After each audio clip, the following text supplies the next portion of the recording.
Maryland International Raceway. This is where records and hearts are broken and dreams and legends are made. Every year on the first week of November, this place fills up with the baddest, quickest and fastest drag cars from both the domestic and import scenes. It is here that they go head to head to settle old scores and battle for the coveted Haltech World Cup Finals trophy.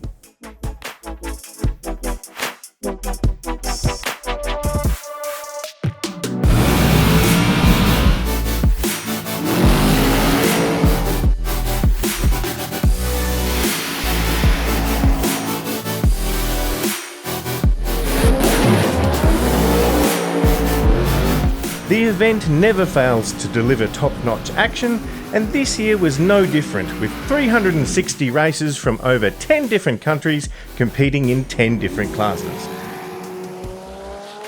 These classes are Outlaw vs Extreme, Radial vs Modified, X275 vs Hot Rod, Warriors vs Cuarto, Street Fighter, Wild Street, Super Street, True Street, All Motor, and Pro Street Bike.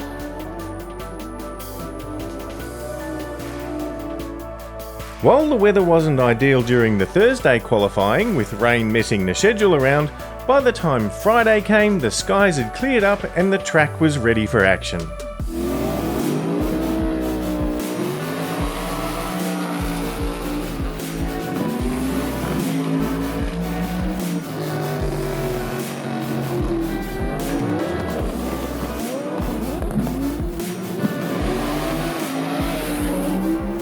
Driving Buck Jarvis's Camaro, Mark Benson Jr. qualified second in the Outlaw vs Extreme class and set a new quarter-mile radial world record with a 5.8 at 245 miles an hour.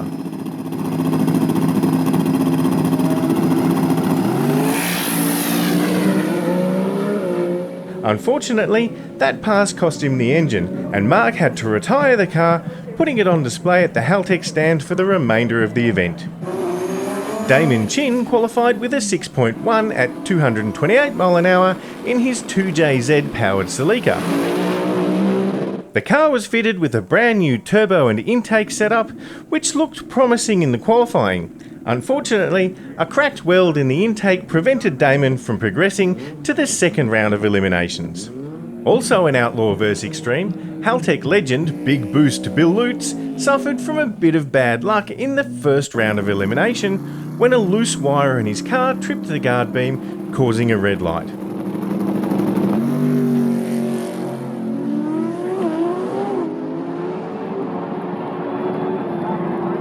Andy Manson qualified second in the Radial vs Modified class in his supercharged 96 Ford Mustang.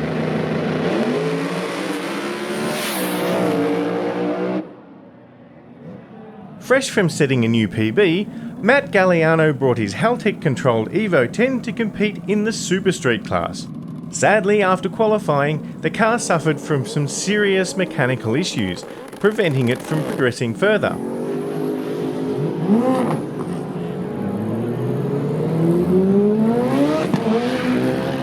Brian Devilbus and the Devil's Reject GT500 qualified in 5th spot of X275 vs Hot Rod with a 6.8 at 204 miles an hour.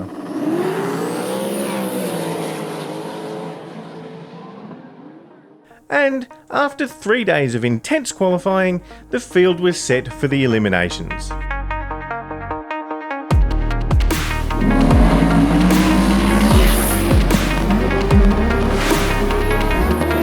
After some very close racing, this is what the field looked like following the first round of eliminations.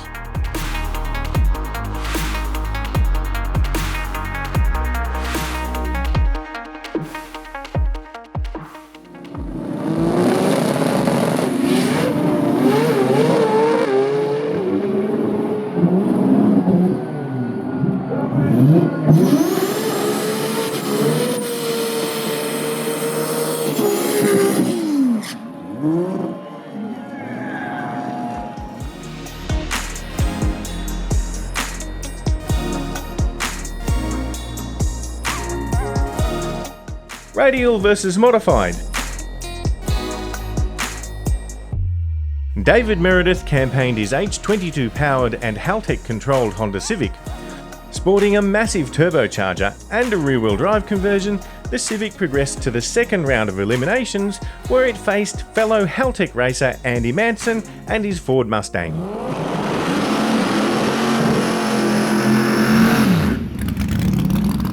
This is a all billet block cast head motor built by Anthony DeSoma. We are 470-ish cubic inches. So that's a fairly big engine, 470 cubes. Interestingly, not running turbo, running supercharger. Absolutely, blower all the way. What do you love about the blower versus turbos? Well, I've always been a blower guy. We tried turbo years ago, in the very beginning parts of my racing. But blower, I've always just enjoyed working with the blower guys. Absolutely, ProCharger all the way. ProCharger seems like a nice combination. You put all the weight down the front of the vehicle, so you can weight transfer that well. And you don't have to worry about things hanging off the side of the engine a long way back. Sure. They also sound... I love the way it sounds. The sound is beautiful, yeah. That's exactly right.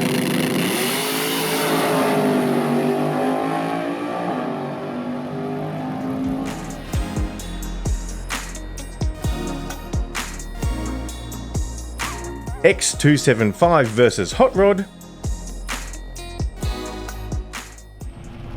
Vince Palisolo was the top qualifier in the class with a 6.6 at 209 mile an hour in his Haltech controlled Mustang.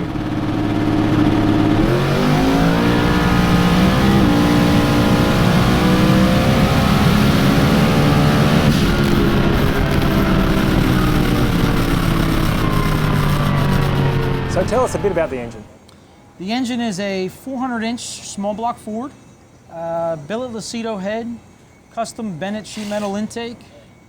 We run a single turbo, 88mm precision turbo. It's only a relatively small turbo and also relatively low, small cubic inch. Yes. What kind of horsepower do you think you're making? It's a good question. So it's tough to actually put this car on a dyno to make accurate horsepower. Generally, I feel like we're making 22 to 2300 horsepower. I don't know for sure, so don't hold me to that. So the turbo could be advertised to 2,000 horsepower. So well, how much does the car weigh? 3250. 3250, and you're trapping at 208 mile an hour. So you've got to be pushing more than 2,000 horsepower. And you know what? You would know better than I would. I'm holding on. I can imagine there's not much driving happening. It's just holding on and clenching at that kind of a speed. In the first round, Palazzolo defeated another Haltech driver, Eric Kenwood, driving a Nova wagon, but the race cost him the engine, forcing Vince to retire the car after just one round.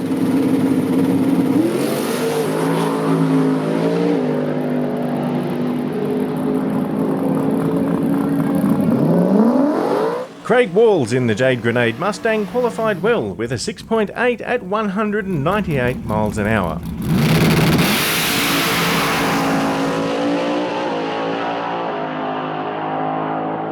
Larry Ramnath debuted his brand new 2JZ powered S15 Silvia at the event. The car performed incredibly well off the trailer, qualifying with a 6.9 at 206 mile an hour and progressing with ease through the first two rounds of eliminations.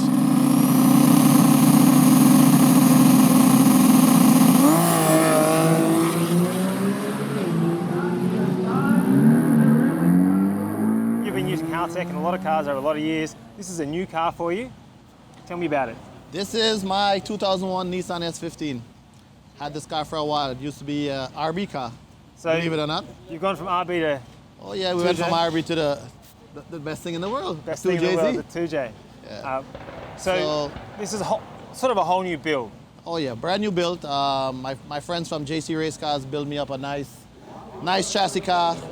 Small tire. We're trying to go for the Radial record, but we didn't have a lot of time to really set it up for that right now. So we just at World Cup trying to race it on the slick for this event. So when I walked into the pit here, it smelled like paint fumes. When did this thing actually come out of paint? Oh, this car from paint to today is exactly 1 month and 2 days. 1 month and 2 days. So from paint to running.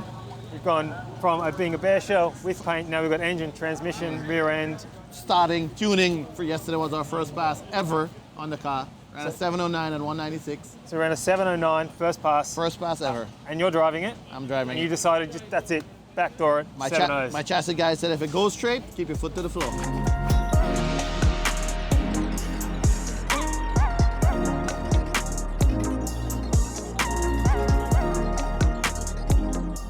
Warriors versus Cuarto. David Varner qualified with a 7.2 at 178 mile an hour from his 2JZ powered Nissan S14. However, he was beaten in the first round of eliminations by Pedro Gutierrez. Pedro qualified 10th with a 6.9 at 202 mile an hour,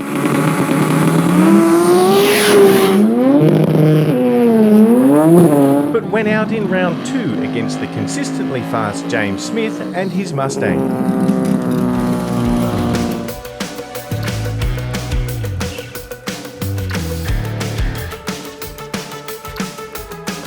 Street Fighter. Jack Cuarto and his Haltech controlled Supra were the top qualifiers in the class with a 7.1 at 188 mile an hour.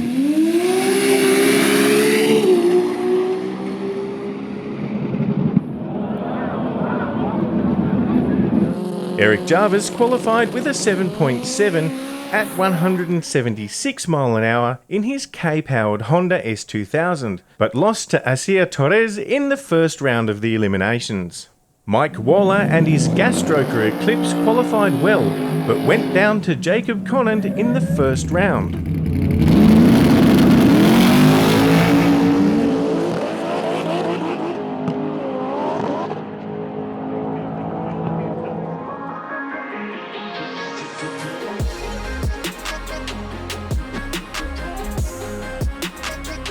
Wild Street.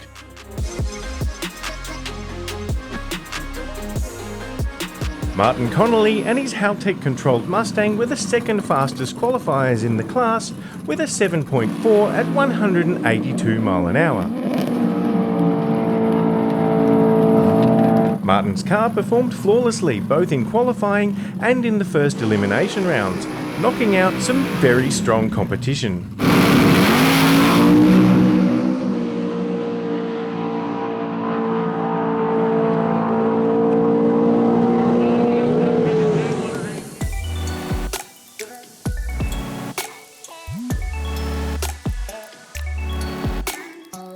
All motor.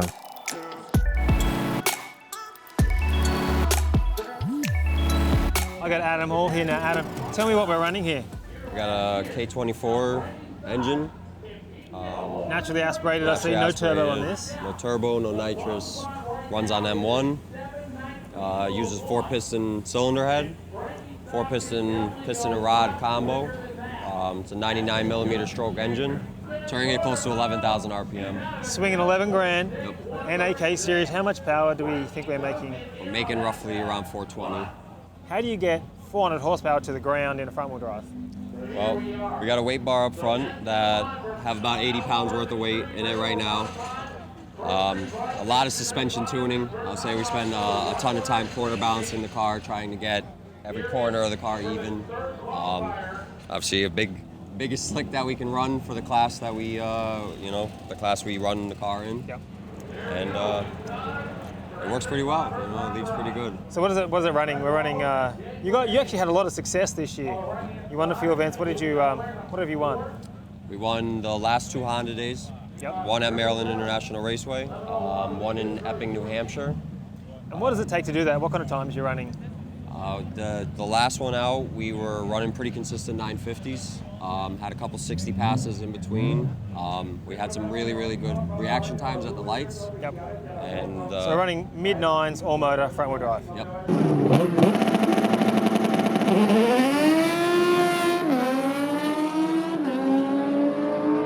Adam Hall qualified with a 9.5 at 143 mile an hour, but his campaign ended early with a loss in the first round of eliminations to Matt Monday.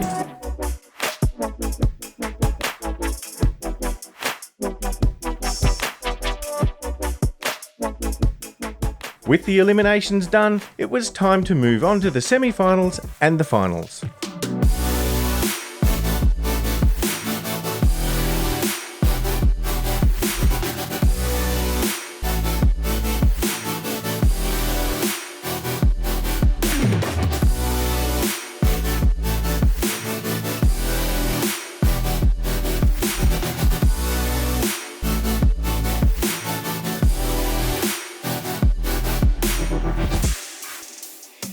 In the True Street semis, it was Fisher in the Tacoma versus Hagens in the Mustang, and Fazo in the Lancer versus Marsh in the Civic.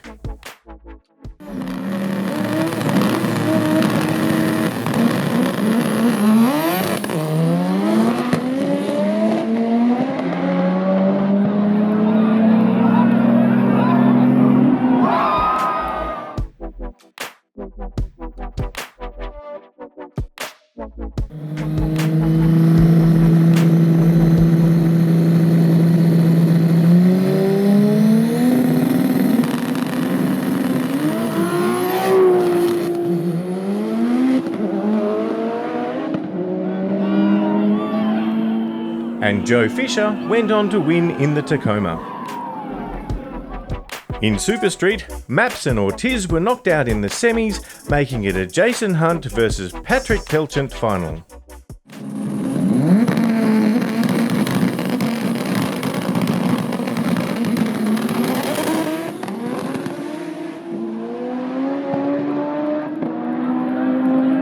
With Pelchant in his 89 Supra taking the win. In the all-motor semis, Weaver in the Mustang was taking on Vaughan in the Corvette, with Ade in the Integra taking on Hackleton in the Camaro.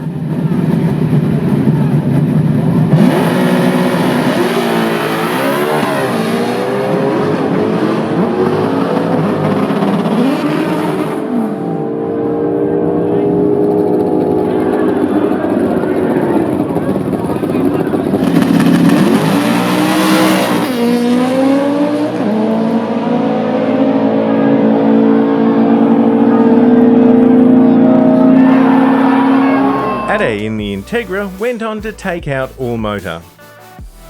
In the Pro Street bike class, it was Teasley Suzuki lined up against Stotz's Honda.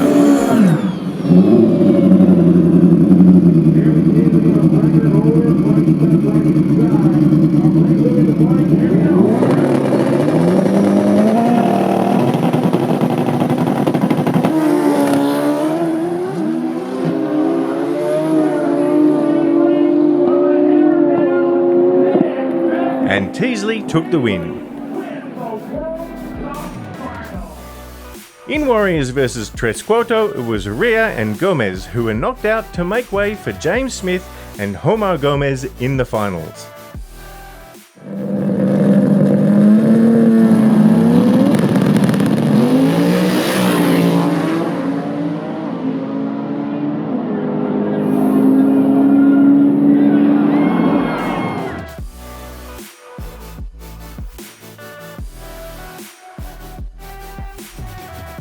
In Outlaw vs Extreme, Loquito Killer didn't make it to the line, so El Humilde had a bye and took the win.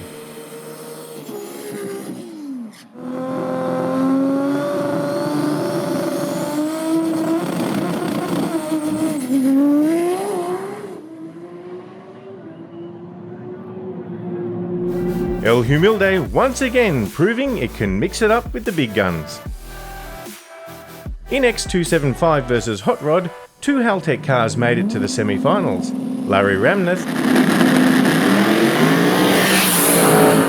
and the super consistent Craig Walls. Craig's hard-charging Mustang lined up against Giovanni Castillo's Toyota Supra.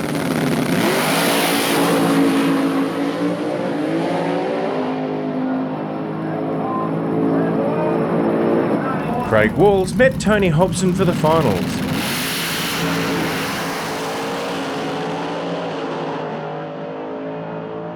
And Hobson took the win.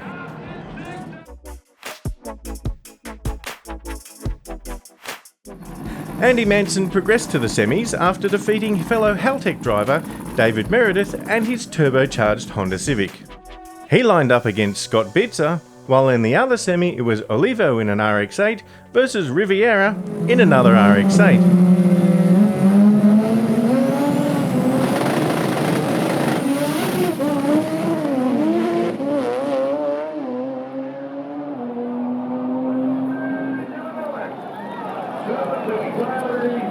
In the final, Olivo had a solo run to take out the Radial vs Modified class win.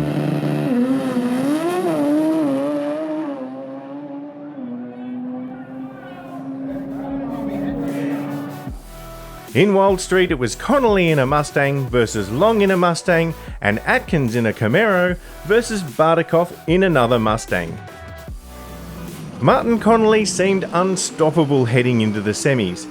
The car looked strong and Martin was optimistic about the next round.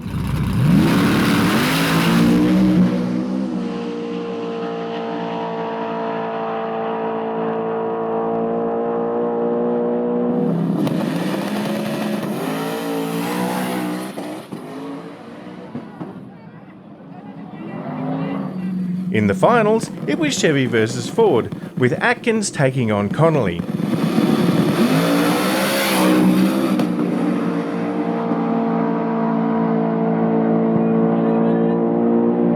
And it was Martin Connolly who went on to take the win.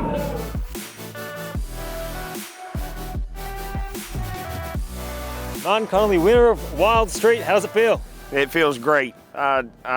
We didn't think we'd be in this position. We had a tough field. We wanted to be in this position. We worked for this all weekend, and from first round of qualifying, we had a plan and we stuck with it, and we just kept going down the racetrack. That was our plan: just keep going down the racetrack, and keep going down the racetrack. So, well, you ran 748, 749, 750, 750, 750. How do you stay so consistent when the weather changes, the track changes, everything changes around you? How do you just stay absolute bullet consistent? Well, I got Eric Mitchell over there constantly looking at a weather station and yelling that we need to do this with the timer or that because of the weather, and he stays on top of it. So in our Haltech 2500T, we use the traction control just to drive the thing to 60 foot. If the timing wasn't in it, it would put it there. So that was a big factor too. We just let that thing ride. Top qualifier Jack Cuarto progressed to round 3, where he went down to Keith Chiborowski and his Ford Cobra.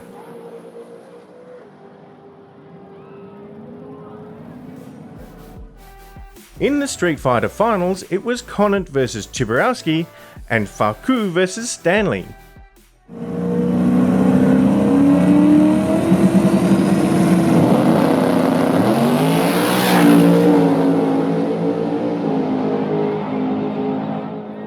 Chiborowski's luck ended in the semis when he faced Jack Conant and his Ford Mustang.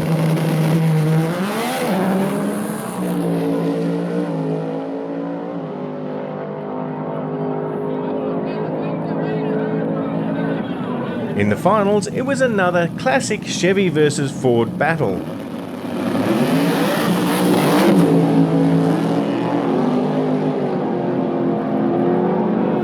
With Conant taking the win.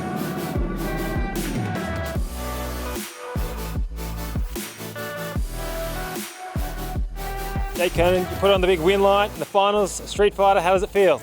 Unbelievable. We've been coming here for 5 or 6 years, gone a couple of rounds, but we came determined this year and we pulled it off. Well, the car looked beautiful all weekend. Had a few troubles on the start line. What was going on in the final? You had us worried. Yeah, she wouldn't start, and thankfully the competitor was a great sportsman. He waited for us. He wanted a race, and took us a couple of minutes, and we got it fired up. That's awesome. I imagine cold start's probably not all that dialed in. It's 0 degrees Celsius or 32 degrees Fahrenheit here at the moment. It's frigging freezing, so that might have something to do with it. Patrick, you bang the keys on this thing. What do you do on a tune-up on this thing to try and get down track when it's so cold? Just actually, sometimes less is more in this case. So we pulled a little bit of power out of it, and last couple of rounds kept picking up just by taking a little bit away from it. So trying to negotiate the cold surface is tough.